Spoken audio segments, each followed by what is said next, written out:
Praise the lord. ఈరోజు దేవుని వాగ్దానము హెబ్రీయులకు రాసిన పత్రిక 13వ అధ్యాయము 5వ వచనము. నిన్ను ఏమాత్రమును విడువను, నిన్ను ఎన్నడను ఎడబాయను అని ఆయనయే చెప్పెను.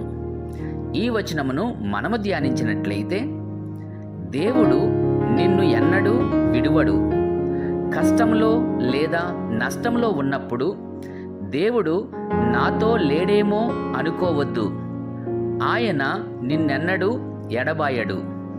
ధైర్యముగా ఉండుము.